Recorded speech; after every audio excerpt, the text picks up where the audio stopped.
Okay, so now we are recording. So it's Tuesday, September 2nd, 2025. It's our office hours with ClinX Academy, and we are super excited to have Dr. Alla Zilbering here. She is a Cigna market executive and has done a lot of cool stuff in her career. So Alla, welcome. Thank you. So why don't we just start, Alla, with just start us from the beginning. Like, where did you go to med school and residency, and then how did you transition? Like, what was your first transition into something like non-clinical? Sure. So I'll actually start all the way back in college, because when I went to college, I went to Haverford that I just mentioned, and I went with, I knew I was going to be pre-med. I knew I was going to go to medical school, but I also wanted to do public health. And I actually ended up majoring in something that was the equivalent of urban studies and focusing on public health and public policy. So it's always been a strong interest for me. So then I actually went to work in DC for a year in a large nonprofit there. And then I went to medical school in Buffalo, New York. Then I ended up doing my intern year in Long Island Jewish in New York City, because I had some family issues and I wanted to be back in New York City, where I'm from originally. And then I ended up coming back to Temple for residency, and I have stayed in the Philadelphia area ever since. My first job out of residency was with the Philadelphia Department of Health, because I really thought that I was going to be kind of a public health person. And I, within 6 months, realized that they were not going to give me kind of any opportunity for growth. I immediately started asking for sort of organizational projects, and they were like, no, we just need you to see patients. And I said, okay, I'm not gonna do that. And I ended up switching to a company called Bravo at that time that had actually these very innovative urgent care centers that were staffed by internists, and those internists did urgent care as well as hospitalist medicine in a couple of local hospitals specific to those Medicare Advantage patients. And that was really my first knowledge of Medicare Advantage, the payer space. And since then, I've more or less been in the same organization. I've now been sold 3 times. I'm on my 3rd transition, and I've done increasingly more administrative stuff pretty much within a year of starting. I got involved in STARS and HEDIS, and then became a lead hospitalist. And in 2019, I really started to look for something within, at that point, we were owned by Cigna, and I started to look for something fully non-clinical and a little bit bigger than what I was doing in the payer space. So I've been in that job now since 2020. As a market medical executive, which gives me a pretty large region between New York, New Jersey, Connecticut, Delaware, about 70,000 Medicare Advantage lives. And I have clinical oversight, medical economics. I could talk about that in more detail. And then at one point, I became the National Medical Director for Health Equity. That particular role has actually, I've sort of just been demoted. So I'm trying to sort that out, because I transitioned companies again about 4 months ago. So that's kind of the journey. So wow. I've had somewhat of a similar background, but take us back to the public health piece, right? So I worked for the Maryland State Department of Health for 6 months, and very quickly realized that it was not the right fit. So to our, folks on the call and or future listeners, walk me through, how you came to that decision, and the level of, bravery or whatever it's called these days, to make a decision so early in your career that this is not the right move. Yeah. So, I don't know how early career Ari and Gareen are on the line, but when I finished residency, and I think a lot of people felt like this, I was exhausted. I was done. I didn't want to deal with call. I didn't want to deal with evenings. I just wanted a paycheck and something that I can do 9 to 5. So the health department really fit that need. What I didn't realize, and now that I know myself a little bit better, I didn't realize how quickly that fatigue would resolve. And pretty much within 6 months, I was like, well, I'm going to need more, right? Like, I'm going to need more responsibility. I'm going to need growth. And to be honest, for growth, when I was interviewing during residency, opportunity for growth was not even on my radar, right? Like, it wasn't even a question of something that I would want to do in the future. I wasn't thinking about leadership. I wasn't thinking about ownership, any of that. So pretty much within 6 months, I've always been really systems focused. Temple has a huge amount social issues. I've always been very familiar with that. So, and working for the uninsured and underinsured in Philadelphia, I mean, there was no shortage of opportunities of things you can do to help this population. So within 6 months, I started coming up with ideas. Maybe I could run a nutrition group for diabetes. Maybe I can work with the case managers. Maybe I can do something, connect with local food banks. And I started talking about that with my leadership. And, I just got nothing. I was basically told, like, this was not. And then it took me a little bit longer. I didn't leave right away. I was in the process of getting married. There was other things going on.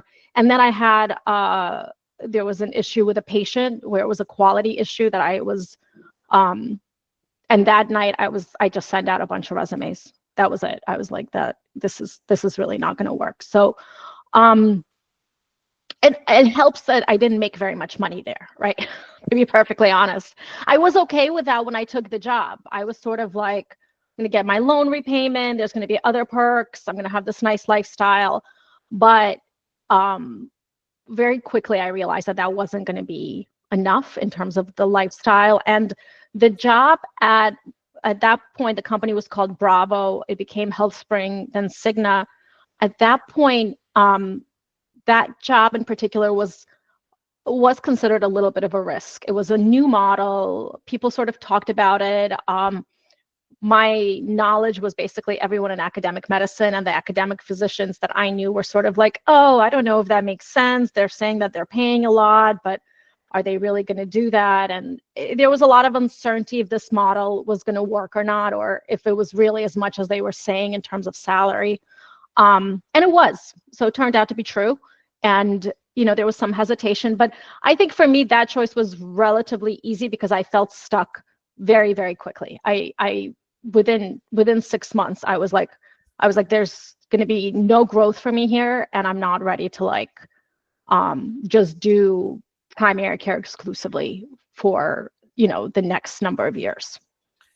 There's two really interesting points there for me. One is this desire for growth and how up until the end of residency, there's a clear path for growth, right? It's a very linear path. But then once you become an attending, there is no clear path for growth. And if you seek that, you kind of have to figure it out yourself, right?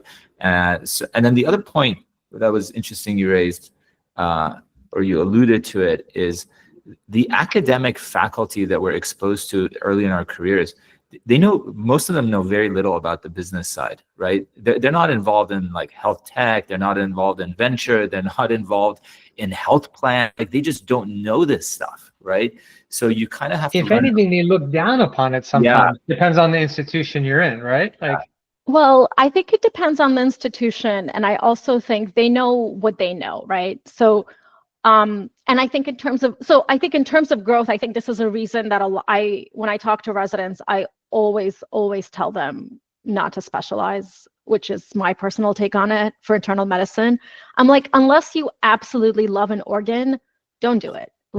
If you love the heart and you can't live without it, by all means, become a cardiologist. But if you want to become a cardiologist because you think your salary is going to be a little bit better, because you'll have more prestige, because you think the diseases are going to be more interesting, just do internal medicine. Yeah. Finish your 3 years and be done with it. That's what I tell people all the time. And I think part of the reason people do fellowships is because we're as medical students, we're really good at the next 4 years, right? We're college, pre-med, I'm going to go to medical school. I'm going to do X, Y, and Z. And fellowship ends up being the next thing. And academic medicine also always ends up, to me, seems like kind of the natural choice, because everyone you know is doing academic medicine. And I actually think my parents are not doctors, but I think people whose parents are doctors have sort of an advantage because they probably have a few more career choices. But I was the first doctor in my family. So for me, it was very much, these are the only doctors I know. Like, I don't know what else they do. And also for me, and I'll be honest about this, as I was finishing residency, the idea of starting my own practice was incredibly intimidating. And I did not think that I could do it. And I know you have later on a question about regrets. I don't know if I should have started my own practice or not, but I wish I wasn't that intimidated about it. And I wish I had some better role models for it, because I think there's a lot to be said about working for yourself or like owning yourself. And it wouldn't have been that hard. Now I could see that I could have done it if I really wanted to, but at the moment it really seemed something that was going to be like way too difficult. And I didn't even know that many people in like a private practice or what that path would look like. I just knew academic doctors, and I knew that I didn't want to do that because I didn't want to do research. So Alla, for those people who don't know, like, what does it mean to be a market exec at a health plan like Cigna over a Medicare Advantage population? Like Reza and I were at Optum on the national team, so we're familiar with that, but a lot of folks might not be. So share a little bit what that, like, what does your day-to-day look like? What sort of work do you do? What are the metrics you care about, et cetera? Sure. So as a market medical executive for a payer, my role is to kind of be the clinical voice on a team that includes the bean counters, the actuaries, the market leaders, which are usually working on contracting and sales, the case management teams that are doing a lot of sort of the patient. And I'm a subject matter expert, which means I don't own my own team, but I provide clinical expertise to all of these different components: pharmacy, formulary, formulary decisions, on work to provide the clinical input. And then because it's a Medicare Advantage plan, it's a ton of STARS, HEDIS, provider relations, which basically means engaging with physicians, talking about moving along the spectrum towards value-based care. And then the main metrics that we look at are something called MLR, which stands for medical loss ratio, and then ADK, ERK, admissions per thousand, ER visits per thousand. So those type of clinical utilization metrics are really important for a payer. So I'll work with different teams and kind of analyze those different components and really provide a clinical point of view of either suggest a program or reflect on a program, or they'll show me a problem and we'll brainstorm solutions in terms of maybe there's this way to approach it, maybe another way of approaching it. And sometimes you'll hear something that like doesn't make any sense, and you're like, okay, in the sense that the person who's giving you the idea is not clinical, right? Yeah.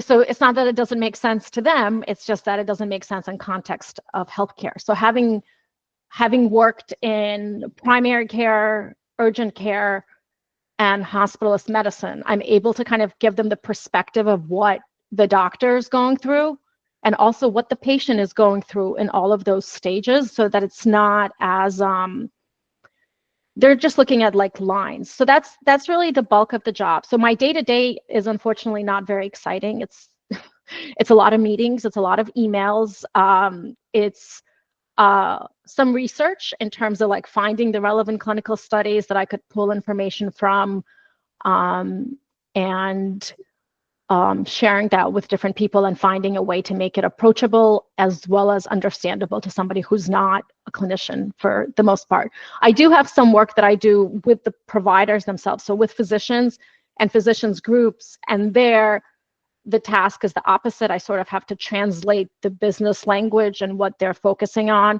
to how it applies to their day-to-day and how it applies to the patient care, but why the financial metrics or the other metrics that we're asking for that seem really sort of irrelevant in clinical practice actually really matter towards patients' outcome and affordability and other things that we're looking at.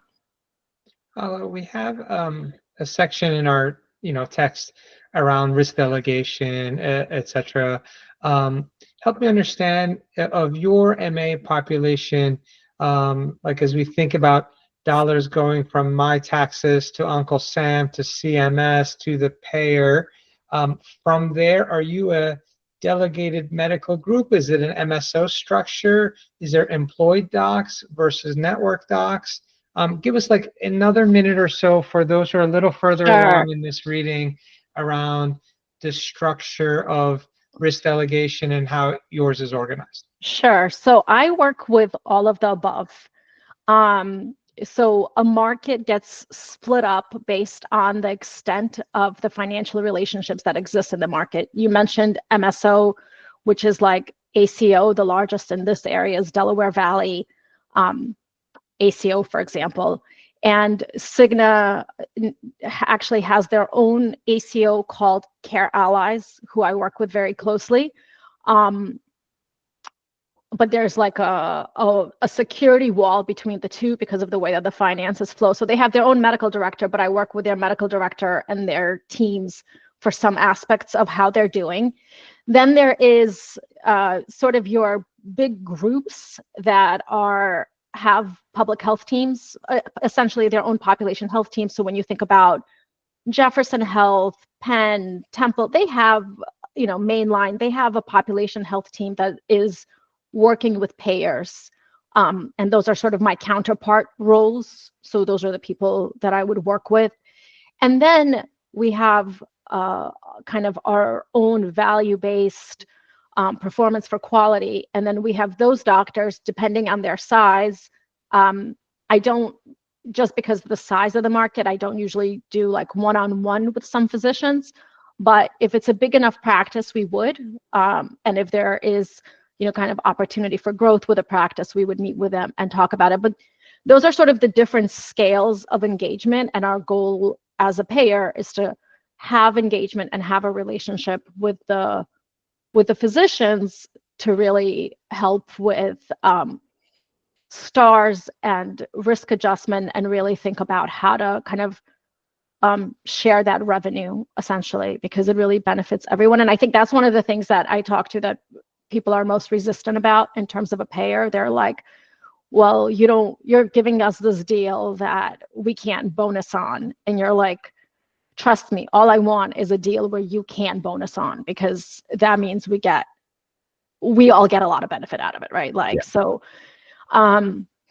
So that's kind of the breakup. And I work with all of those different groups, and I have to be very comfortable in terms of contracting language. It comes up all the time. And working with the contracting teams, they'll say, can we do this? Can we not do this? And I'll provide the clinical input if it's like a realistic thing or not, if it's going to be something we could measure or not, right? Just because something is a good idea, it doesn't mean you have good data to measure it later on. And that makes it very difficult to enforce even a good idea in a contract. So Alla, how did you learn? Sorry, go ahead, Reza. I was just going to add one other point of clarification for our listeners, right? So like when we were doing this at Optum, there are parts of the country where there is a mature value-based medical group underneath this that has then been subdelegated, full risk, claims, etc. There are other places where that gets delegated to a management service organization. So the payer gives 85 cents on the dollar to this other entity that there's a network underneath, that those are independent docs. And there's plenty of other places in the country where the payer retains the risk and they partner with the providers in some capacity. Some have more upside, downside, maybe HEDIS performance, admits per thousand performance. And it seems like in general, more of the Northeast and Mid-Atlantic is still, the provider infrastructure is still less mature and the payers retain most of the risk. Is that fair? Obviously there's a lot of nuance of full risk, partial risk, ACO, blah, blah, blah, right? But like, is that a fair description of, let's say, your markets compared to others? I think so. I don't know. I think it has to do, like, particularly in my area, it has to do with the variety of healthcare systems and payers that none of them really have enough negotiating potential But when you are out in Texas, for example, and you have one major healthcare system for like, 3 counties, that negotiation looks very different. And that, you have things like Banner Health all over the South, right? So there's a huge component of contracting that goes into making these decisions. And that's really not clinical at all, but it really does affect it. I would say the Northeast, I think, is probably more fee-for-service and less innovative in this space than a lot of other parts of the country. And I think that's just because we have so many doctors. And in my theory, the doctors can't seem to get along to figure out how to do a more coherent approach. A lot of people will say that the HMO model failed, and it did and it didn't in some ways, but we could talk about that for days. So I have so many questions, but okay, let's talk about like physician growth, since that's like our core topic. So when we were at Optum, there was a physician executive training program where they internally kind of trained folks and taught them all the stuff you're talking about, HEDIS, STARS, risk delegation, all of that. So do you guys have something similar at Cigna? Did you go through anything like that yourself? I did, but by the time I did, I was already in this role. So, I think the question you wanted to ask before, I think, was, how did I learn all of this information as I went? And that's, I think, I learned it in the beginning, and I think this is probably the most important part of getting to this kind of growth, is because I was just really curious about these things and I wanted to learn about it. So when I first got introduced to HEDIS and STARS, just went to do some research on it. I read about it. I started asking my boss about it. I started asking about how is this getting measured, who's measuring it, and I really learned a lot about, just from like asking questions. And very quickly, I found that my boss didn't actually want to do that much with HEDIS and STARS. So she gave me this position of being the HEDIS lead, and I was like, okay. And the main thing I knew was I knew a little bit more than the other doctors in terms of what it involved, but then I learned more. And then as I started kind of getting into other meetings with some of this, because I had now a little bit of time carved out for admin stuff, and I was able to get into other meetings. And the first couple of meetings, I think, with like a provider group, was an internal meeting, but they were talking about all these metrics. And I had no idea what it was. I was like, I vaguely knew ADK and ERK, but I really was kind of like, what is all of this stuff? And same thing, I started just reaching out to people at the meeting. The person who was running the meeting was like, I don't want to be an ageist, but he was like a 25-year-old, like, 25-year-old guy who like had a finance degree, right? So I was like, what are all of these things you're talking about? And I just set up time with him to be like, I want to learn about what you're doing. I want to learn about what this is. And, people like to talk about their work, hence I'm here, right? So like, he sat down with me, he explained it to me. I had more questions. I did a little bit more research. And then I would just basically ask different people to kind of sit down and have these informational sessions with me. And it also worked as a way to sort of network within the administrative part of the business. So I was now away from the clinical side, and these people really didn't know anything about the clinical side. Like fundamentally, that's not their job. So then I sort of became a resource for them from the point of view that if they had a clinical question, they knew me and they've connected with me. And I was very open and kind of being like, I don't know what this is. Can you explain it to me? Like, I'm a doctor. I don't know what these numbers mean. Like, and so over the years, I became very proficient and very comfortable in that language. And by the time the job as a market medical executive came up, I already knew everyone who was interviewing me. I knew, and they all knew me and they knew who I was. And that really made a big difference because on paper, a lot of other, I interviewed for a couple of positions like that throughout the company that weren't with the people I've met. And on paper, they didn't feel like I had enough expertise. But I did. And these people knew my work already. So they were comfortable with with hiring me. And, so once I got that job, there was more opportunity to grow. And we did have a physician leadership program at Cigna, and I was a part of it. I got, pretty much right after I started the market medical executive position, I learned that this program existed. And then I just asked, I was like, how do I get in? I want to be a part of it. And it was a great experience. It was much more networking. Yes, I learned some stuff, but I wouldn't say that that would be my kind of first place to like say that I learned it. It helped me solidify some of the things I knew. It made me a lot more confident in what I knew, because I knew there wasn't this whole other knowledge of information out there. Right. Because I think that's the other thing. You think like, oh, maybe I'm missing something, right? Right. Like, You don't know what you don't know. Yeah. You don't know what you don't know. But then once I had that, I was like, no, I know what I know now. Like, I at least can separate the two. And then also somewhere in there was an offer to get a free MBA. So I did that. So I wrapped up an MBA like a year or two ago. And then again, that was very similar. I really did it because I wanted to have an MBA, because a lot of physicians in the space have an MBA. And I learned a few things, but I don't think it was like earth shattering. And I don't think it was necessarily it wasn't necessarily like the information I need to do my day-to-day. Like some of the classes I definitely felt like I could have taught and done a better job. Yeah. In terms of like healthcare. And this was like a healthcare focused MBA. So, one of the things that we talk about, Alex and I, and kind of how we ended up creating this course was like, what are all the things we wished we knew early on?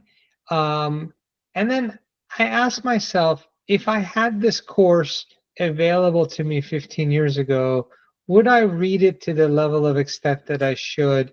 And probably not. And I was, in school for 30 years and whatever, everyone thinks I was a good student. But one of the things that we don't know is to what degree of depth you need to really know something.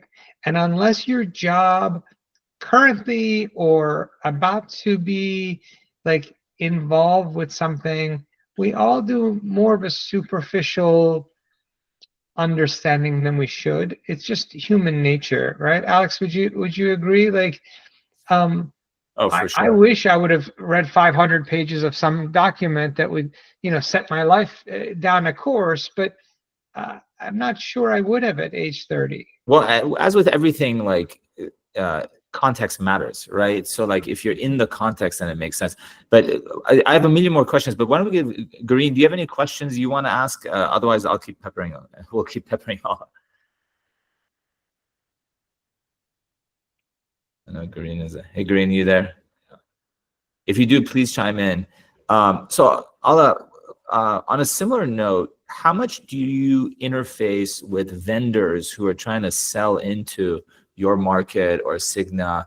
And I'm interested in what Reza and I have experienced, which is, because we saw this at Optum all the time. There's vendors coming trying to sell to us, and then you hear their pitch and you think to yourself, oh my gosh, you don't understand our business. You don't understand how we make money. You don't understand how we see the world. You don't understand what things matter to us, what we measure. So like, talk to us about that. I mean, I think 100%, and I see it all the time. And I see it not just I've seen a lot of vendors with pitches where you're like, I don't even know what metrics we're talking about and how this is gonna tie in. And also I think the focus is different. I very recently met with a renal group that had a very specific pitch, and I could see their point of view in it, but it was also I was like, you're not selling me anything. Like there's no way we're going to sign this type of arrangement because you really don't have anything that's going to benefit me. And I don't know if they understood that, because they wanted to meet with the leadership because they felt like they did have something. So yeah. One of the things that comes up when I talk to vendors is this idea of driving mixed value, right? They talk about quality a little bit, and they talk a little bit about affordability, and they think of that as a positive in that, they're touching, clinical outcomes, and reduction, 5%, 10% reduction in admits per thousand, and improving, let's say, I don't know, diabetes metrics, right? But what they don't realize is most entities have budgets to do certain things, and there has to be a primary value driver that gets to 3-4x ROI to get something over the finish line. So walk me through like the last, I don't know, one or two interesting conversations you've had with entities that impact HEDIS metrics, and how do you think about, single metrics versus multiple metrics versus, what does this look like if we're less than 3 stars versus we're more than 4 stars, et cetera, et cetera? So, I mean, to be perfectly honest, I don't think the insurance industry does the best job in this either. I think there's a lot of space for insurers themselves to modify how they do it, because I think they sort of miss the ball by having the metrics completely isolated in their own little silos and not thinking about it as a patient. I think one of the things I see a lot of is these health app platforms and some kind of like online engagement with a patient and education and and I am biased because I'm a physician, but a lot of these things really need a physician, and you're not going to get the clinical outcomes that you're looking for without having a certain level of physician engagement and prescribing. Like we could talk about CHF, and we could talk about CHF until we're blue in the face and the education on it, but you're not going to move those admissions and readmissions until you have somebody who can actually alter the dose of Lasix and tell the patient what they need to take. And I think that knowledge is where clinicians have the biggest role in a payer. Whether they listen to us or not is a separate issue, but also it's also a role, I think, within the health tech space. Is just because you've seen one study. I had someone present a study to me from an incubator that was like, I want to build a kitchen that's going to teach people how to cook food better so that they could be healthier, because they read a study that people that eat whole foods versus processed foods are healthier. And I'm like, okay, so now yes, the study is correct, but we have no idea if actually, is that even the barrier that we're dealing with? And this person, I don't think actually had funding at this time, but like this is the type of ideas that get circulated, and some of them get surprisingly far.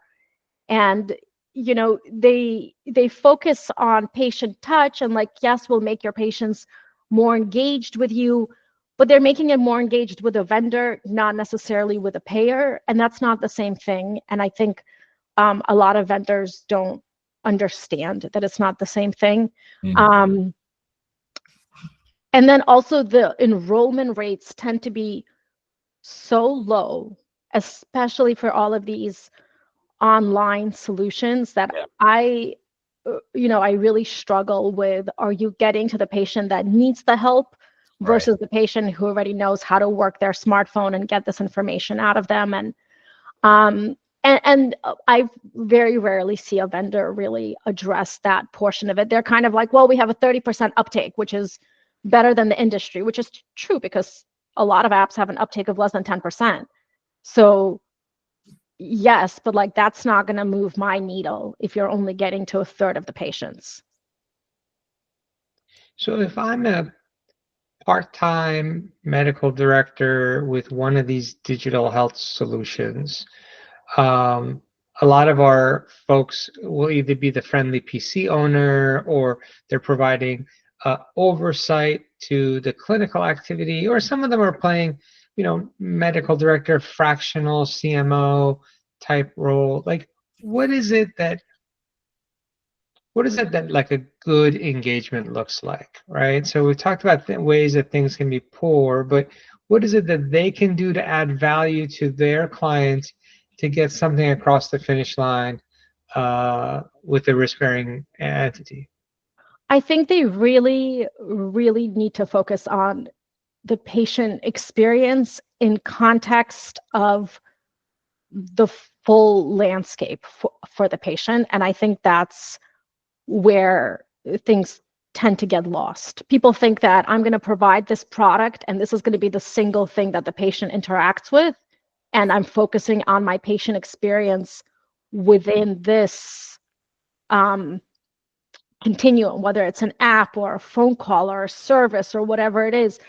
But they're not thinking about how many other points of contact that patient has with their payer, with their pharmacy, with their PCP, and really educating the teams that are developing the products and trying to get those connections in place, get them in place with the data exchanges, right? The data exchanges are public. How do you interact with them? How are you going to interact with a PCP in a realistic manner? You're not going to send them a letter and expect them to react, right? Like, we know that that's not going to work. So really providing that kind of clinical experience in terms of how does the doctor act in this situation and how does the patient act, so you have a real world model. Because I see a lot of good ideas and a lot of really nice pathways and apps, and but they don't take into account how many other inputs the patient has, and that you're just one of, I mean, right now, every time you go to a doctor's appointment, you get 15 calls afterwards about a survey to take, right? Yeah. And then that's just your doctor. I get it from my pharmacy. I saw a nutritionist. They send me one as well, and so you're bombarded with this type of information. So I really think explaining that process and then really thinking about how can you be strategic to actually be active, because sending more texts and doing more phone calls isn't always isn't going to get you to that next level of engagement. That's how I see it. That's kind of from what I've seen, I feel like that tends to be missing. And I think this is where the clinical voices are going to be the most helpful, because again, I'm going to sound like an ageist, but I'm not.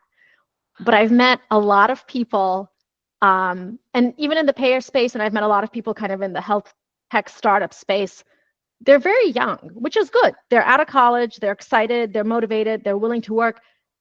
Not only have they not had their own healthcare journeys, but some of them aren't old enough to have gone through complicated healthcare journeys with their parents, right? Most people are in their 40s when they encounter older parents, and then they sort of realize, oh my God, why is there 15 different bills for the same visit, and what's happening here?